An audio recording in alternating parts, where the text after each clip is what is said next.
Hello friends, मैं सरिता आपके अपने यूट्यूब चैनल पर आपका स्वागत करती हूँ। आज हम पढ़ेंगे एचटेट के लिए सीडीपी। जो एचटेट पीजीटी का पेपर हुआ था 2021 में, तो ये पिछले पुराने पेपर है, प्रीवियस पेपर है। तो इसको हम देख लेते हैं कि एचटेट में जो पिछले पेपर हुए हैं ना, उनको आप चारों ऑप्शन क्लियर करके चले जाओ, उसी में से पेपर आ जाता है। 50% पेपर उसी में से आता है। प्रीवियस में PYQ आते हैं, अगर उनके ऑप्शन को हम अच्छे से तैयार करके जाएं तो हम देखते हैं ये निम्नलिखित में से कौन सा संपर्क है जीन पियाजे ने अपने संज्ञानात्मक विकास सिद्धांत में नहीं दिया। तो इसमें नहीं पे हमें फोकस करना है कि कौन सा नहीं दिया। तो कौन सा नहीं दिया? ये सांकेतिक। कौन सा सिद्धांत नहीं दिया था जीन पियाजे ने?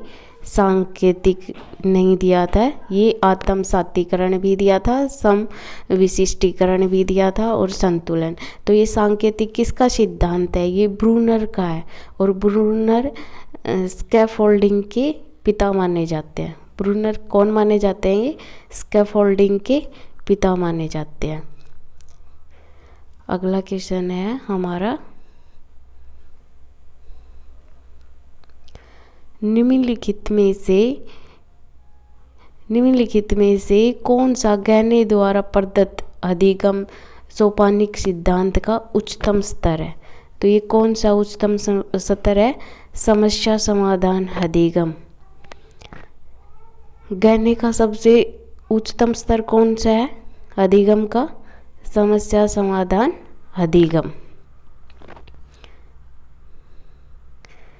अगला क्वेश्चन है, ये गैने ने कितनी अवस्थाएं बताई थी अधिगम की? 8 अवस्थाएं बताई थी। तो ये सबसे उच्चतम स्तर किसको मानना है? समस्या समाधान अधिगम को मानना है। अगला क्वेश्चन है हमारा, निम्नलिखित में से कौन से व्यक्तित्व मापन की अप्रक्षेपी तकनीकी है? तो अप्रक्षेपी तकनीकी कौन सी है हमारी? समाजमितीय प्रविधि। और जो ये बाकी ये 3 बच गई, साहचर्य प्रविधि, रचना प्रविधि और पूर्ति प्रविधि, ये कौन सी है? प्रक्षेपी विधियाँ हैं। ये कौन सी हुई? प्रक्षेपी विधियाँ। और अप्रक्षेपी तकनीकी कौन सी हुई? समाजमितीय प्रविधि। अगला क्वेश्चन है हमारा, स्टैनफोर्ड बिन ने बुद्धि लब्धि स्केल के अनुसार न्यून मानसिक मंदता वाले बालकों की बुद्धि लब्धि सीमा क्या होती है? तो उनकी बुद्धि लब्धि सीमा क्या होती है बिन्ने के अनुसार? 62 से 67। और जो 20 से 35 हैं उनको क्या बोला जाता है? मूड। और 20 से नीचे हैं उनको क्या बोला जाता है? जड़ बुद्धि। ये बुद्धि के तरीके हैं मापने के, मानसिक मंदता को मापा गया है इनके तरीके से।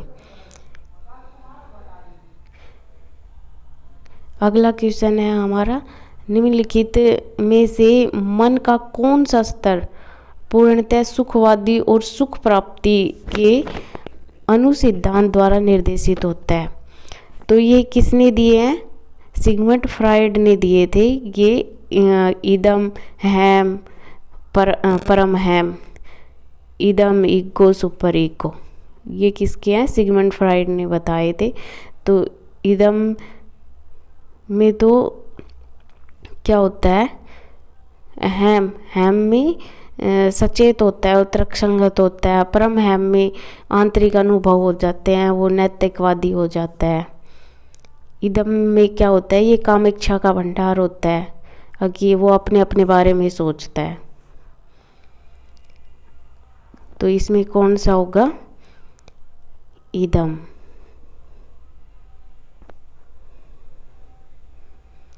इदम में क्या होता है, वो सिर्फ अपने अपने बारे में, अपने अपने सुखों के बारे में सोचता है। हैम में, हैम क्या होता है कि वो थोड़ा सा सचेत हो जाता है, वो तर्क संगत किसी के साथ वाद विवाद करने लग जाता है। और सुपर ईगो में क्या होता है कि वो नैतिकवादी, आंतरिक अनुभव होने लगते हैं, वो नैतिकवादी बन जाता है। अगला क्वेश्चन हमारा है, निम्नलिखित में से कौन सी अभिप्रेरणा की असत्य विशेषता है। ये असत्य पर ध्यान रखना कि कौन सी विशेषता नहीं है अभिप्रेरणा की। तो कौन सी विशेषता नहीं है, अभिप्रेत व्यवहार की प्रकृति कठोर होती है। तो अभिप्रेरित व्यवहार की प्रकृति कठोर नहीं होती। अगर ये ऑप्शन होता तो हमारा सही होता है, पर अभिप्रेरित व्यवहार की प्रकृति कठोर होती है, तो ये असत्य है।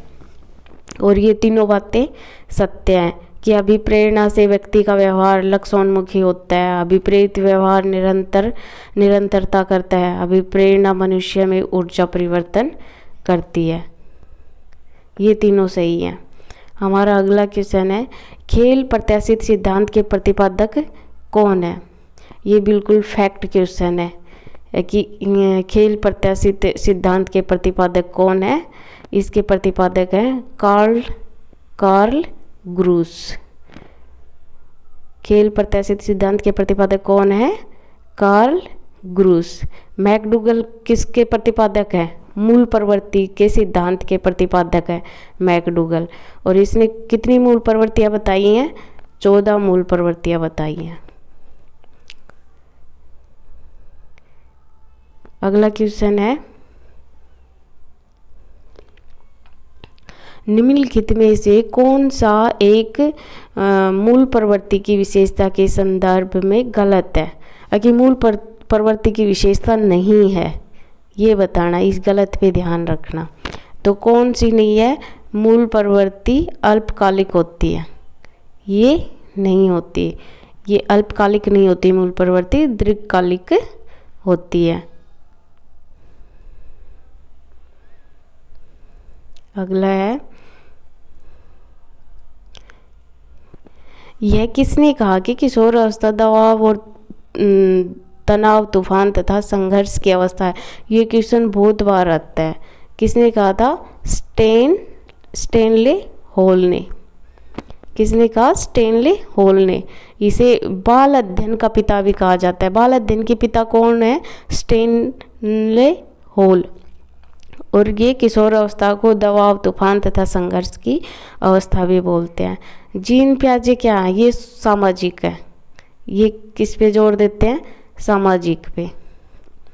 मनोविश्लेषणात्मक विधि के जनक कौन माने जाते हैं। मनोविश्लेषणात्मक विधि के जन्म सिगमंड फ्रायड माने जाते हैं। कौन माने जाते हैं मनोविश्लेषणात्मक विधि के, सिगमंड फ्रायड माने जाते हैं। ये बिल्कुल फैक्ट क्वेश्चन पूछे हुए हैं 2-3। जेबी वाटसन किसके, ये व्यवहारवाद के माने जाते हैं। जेबी वाटसन किसके जनक माने जाते हैं, व्यवहारवाद के जनक माने जाते हैं। और विलियम हुंट प्रकार्यवाद के, किसके जन्म माने जाते हैं, प्रकार्यवाद के। और जे.एम. कैटल ने 2 तत्व बताए थे बुद्धि के। ये बुद्धि के बारे में बताते हैं कि बुद्धि 2 प्रकार की होती है, ठोस बुद्धि और तरल बुद्धि। अगला क्वेश्चन है हमारा, निम्नलिखित में से कौन सा एक चरण चरित्र के विकास के संदर्भ में जेम्स ट्रेवर द्वारा निर्धारित चरणों में से नहीं है। कौन सा नहीं है, नहीं पे ध्यान रखना है हमें। ये पारंपरिक चरण के अनुरूप। ये क्वेश्चन पता नहीं कहाँ से, ड्रेवर के सिद्धांतों में से लिया गया है। ये पहला बुद्धि परीक्षण किसने बनाया, तो पहला बुद्धि परीक्षण किसने बनाया था, अल्फ्रेड बिने ने।